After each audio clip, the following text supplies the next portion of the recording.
The Giants pull off another preseason win. We have your instant reaction coming up on today's LockedOn Giants podcast short. You are Locked On Giants, your daily New York Giants podcast. Part of the Locked On Podcast Network, your team every day.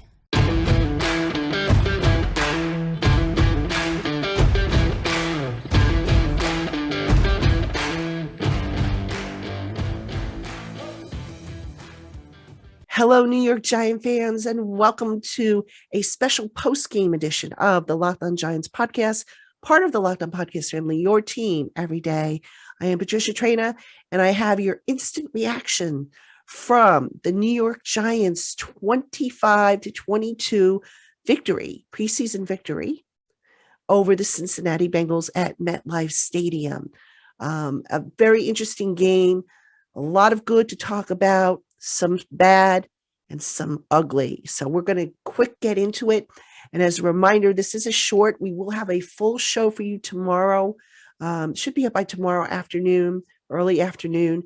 David Turner will join me and we will break down everything you need to know about the Giants' second preseason game.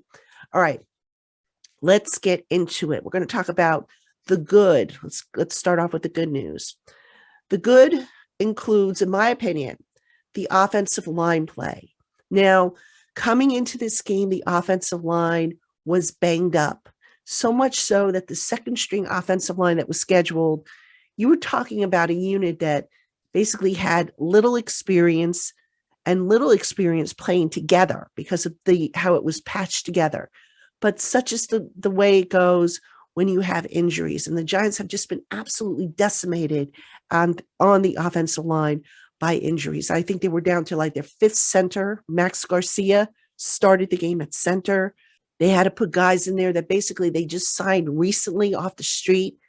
But yet through it all, folks, the Giants' offensive lines, the different combinations, only allowed one sack, that to come against Tyrod Taylor, and they gave up 2 quarterback hits, according to the official game book. So that was definitely something positive to take away from. All right, let's talk now about the great. We've got to start off with the quarterback play. And we'll start with Daniel Jones, who has been up and down this summer in training camp. One day he'll look good, one day maybe not so much so. Folks, Daniel Jones in this one was on fire. His final stats, 14 of 16 for 116 yards, did have one interception, but that interception was more on rookie tight end Daniel Bellinger than it was on Jones. And I say that because the ball hit Bellinger in the hands, bounced up, and was caught by a Bengals defender. So I don't really charge that against Jones, even though it goes against his stat line. Jones, was he exactly on spot? We're talking bullseye on spot all game long? No, but he got the ball into the catch radius of the receivers and they did what they had to do. And he had an impressive showing.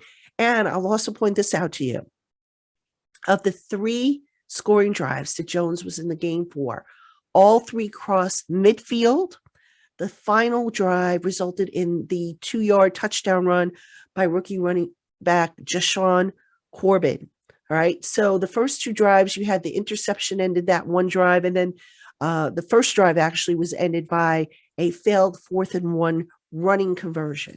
So overall, Daniel Jones looking very sharp in the offense, looking more comfortable. Granted, I know people are going to say, oh, it was against the Bengals backups. Yes, I get it. But you know what? Those guys are playing to make their team as well. So I don't think you can fully dismiss the fact that Jones was going up against the backups. All right, continuing on the quarterback topic, Davis Webb had himself a game. Davis Webb primarily played most of the second half, went 22 of 27, 204 yards, 2 touchdown passes. Webb engineered 2 drives, including the game-winning drive, a come-from-behind drive. The lead in the game, I think, changed hands, I want to say about 4 times, and Davis Webb delivering a gritty performance against the Bengals' second and third string players. Now, the favorite recipient of the night for the quarterbacks was Alex Bachman, who caught 11 of 14 pass targets for 122 yards and 2 touchdown passes. Bachman, by the way, also had a special teams tackle to round out his night. Just a really solid performance by that unit. I mean, Bachman and Webb, they were just clicking on all cylinders, call it Bachman overdrive, the old cliche, but really looking sharp. And again, folks, don't discount the fact that, it was against guys that maybe won't make the roster. I know some of you are going to say that and say, well, who cares? It's important. Everybody at this time of year is competing to make a roster. Doesn't matter if you're first team, second team, third team, fourth team, seventh team. Everybody's competing. All right, Giant fans, real quick, this podcast is brought to you in part by BetOnline. BetOnline.net is the only place that offers the best information on the latest odds, contests, and player props for all your sports betting needs. No matter what sport you're into, BetOnline.net has you covered. Plus, they offer everything you need to know for live betting and your favorite Vegas casino games. Head on over to BetOnline.net today to learn more about the trends and the action. BetOnline, where the games start. All right, now, what about the ugly? Well, I'm going to give you two things on the ugly. First thing we got to start off with is special teams. Now, I don't know what's going on with the Giants special teams, which I thought were amongst the ugly last week in the preseason opener against the Patriots, but there were some problems that continued with special teams this week. One of which, a 73-yard kickoff return by the Bengals. It was the play in which kicker Graham Gano suffered his concussion trying to make a tackle. And on that play, by the way, Cam Brown, who's got this team made, I mean, I don't see how he doesn't make this team. Cam Brown made the touchdown-saving tackle to kind of push the Bengals returner out of bounds before he could score. So special teams was a problem. One other thing about special teams that I didn't like, CJ Board had a 57-yard kickoff return that was nullified by a penalty recorded against O'Shane Zimenez. Can't be having that, folks. I mean, again, I get it with special teams, they're trying different guys who are looking to make the roster and whatnot, but special teams play now 2 weeks in a row has not been as sharp as it needs to. Something the Giants are going to need to address. Hopefully, once they settle down those units, hopefully things will look a little bit better for the units. But so far this preseason, special teams has kind of been the weak link, I think, for the Giants. And then the final ugly thing we got to talk about, injuries. What does this team have to do to get out of a game unscathed? I mean, seriously, do we have to call in a witch doctor? Do we have to perform some kind of sacrifice? I just don't know the answer. All right, CJ Board suffered a rib injury. Gano, as I mentioned before, suffered a concussion. Rookie defensive lineman DJ Davidson had to come out due to to be evaluated for a head injury. Darian Beavers, the Giants' 6th-round draft pick at inside linebacker, who's looked so impressive this summer, he too had to leave the game with a lower body injury. And the injury that probably gave a lot of people a scare, 1st-round draft pick, Kayvon Thibodeau, twisted his knee when he was blocked by Bengals offensive lineman Thaddeus Moss.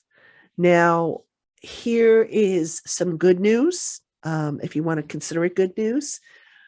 Thibodeau, when he left the stadium on Sunday night, did so under his own power, did not appear to have any kind of walking aid, such as crutches or be in a boot or have his knee in a brace, at least as far as, the eye could tell. And he told reporters on his way out that he was good, good news, etc., and just, optimistic. And, if you were able to watch the game, actually, Thibodeau was shown on the sideline after he was evaluated following the injury in the blue tent. He came out of that blue tent smiling and laughing. So that was kind of your first clue that maybe whatever happened wasn't serious. But still, dagnam these injuries. I mean, think about this for a second. Not only is the offensive line banged up, not only is the defensive secondary banged up and the receivers having some injuries, But the rookie draft class, I mean, let's go down the list here. So you've got Thibodeau, who's banged up. Evan Neal is fine. You've got Dane Belton is banged up. Wan'Dale Robinson is fine. Joshua Izudu is hurting. Marcus McCathan is on going on season-ending IR. Bellinger is fine. Davidson got banged up. And Darian Beavers. And that's a big one for the Giants. So we shall see what comes of these injuries. All these guys obviously are going to have tests. But dagnam, these injuries, they just can't seem to come out of these games unscathed. And that is concerning. All right. Don't forget, Giant fans, we're going to have a full episode devoted to the Giants 25-22 preseason win over the Bengals. David Turner is going to join me, former NFL scout. We're going to talk about the X's and O's, what we liked, what we didn't like. And then some David's going to have his expertise. Be sure to check that out on the next episode of the LockedOn Giants podcast.